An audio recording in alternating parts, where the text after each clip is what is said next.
Slovenska regija s trenutno najvišjo pojavnostjo koronavirusa pa je postala Gorenjska. Tako ljudstvo kot strokovnjaki se ob tem sprašujejo, zakaj? Zakaj ravno Gorenjska? Kaj imajo Gorenjci kakšno značilnost, ki jih loči od preostale države in bi lahko bila kriva za to razliko v okužbah? Kaj bi to lahko bilo? Morda varčnost? Čeprav ne, to je samo en vulgaren pa primitiven stereotip. Dajmo raje pogledati, do kakšnih ugotovitev so prišli strokovnjaki. Od 12. oktobra pa do prejšnjega tedna ni bilo urejenega nadomestila za osebe, ki so imeli visokorizični kontakt. Se pravi, prejšnje karantene so bile prekinjene. Posledica tega je bila, da so varčni Gorenjci hodili na delo. Osebno mislim, da je ta dejavnik prispeval največ. Poglej, zlomka pa je res varčnost, v smislu. Gorenjci so hodili na delo, da ne bi ostali brez prihodkov, pri tem pa se požvižgali na korono, ki jo itak dobiš zastonj. Strokovnjaki torej obtožujejo Gorenjce, da so škrti in baje celo širijo govorice, da so se okužili, ker so vsi v družini uporabljali isto masko.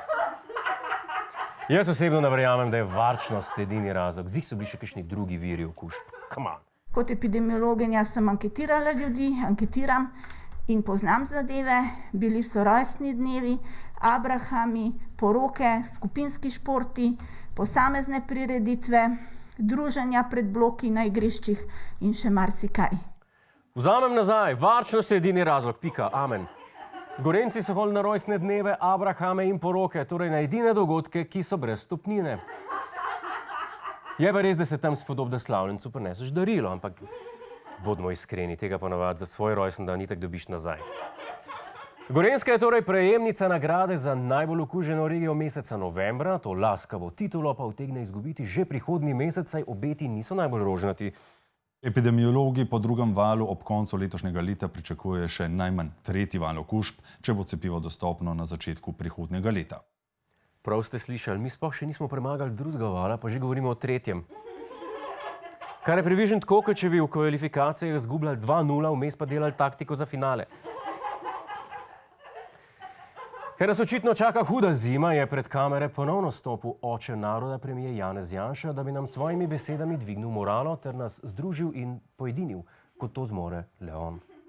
Včeraj mi je znan slovenski pisatelj poslal pismo, v katerem se sprašuje, ali je narod, ki niti svojih mrtvih iz prejšnjega stoletja ni sposoben pokopati brez prepira, sploh zmožen toliko resnične solidarnosti do najbolj ogroženih živih, da bomo zmogli. Združil in pojedinil. Bravo. Mimogrede, a še kdo od vas v mlajših letih, ko je bilo kaj sram vprašati, rekel, da sprašuje za prijatelja? Kemal me Firbec matra, kjer znan pisatelj se je to spraševal v pismu premijeju? Niko Grafenauer, Boris A. Novak, Tomaž Majer? Ne vem. Bolj kot identiteta skrivnega pisatelja pa Slovence trenutno zanima, kdaj bomo spet lahko zakorakali svoje občine in po možnosti po 9. uri zvečer.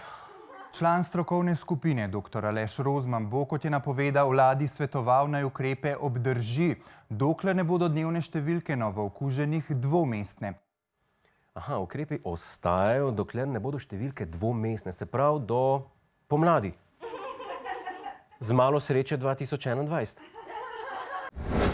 Hej, to je naš YouTube kanal, klikni na ta gumb in se naroči, da boš na tekočem.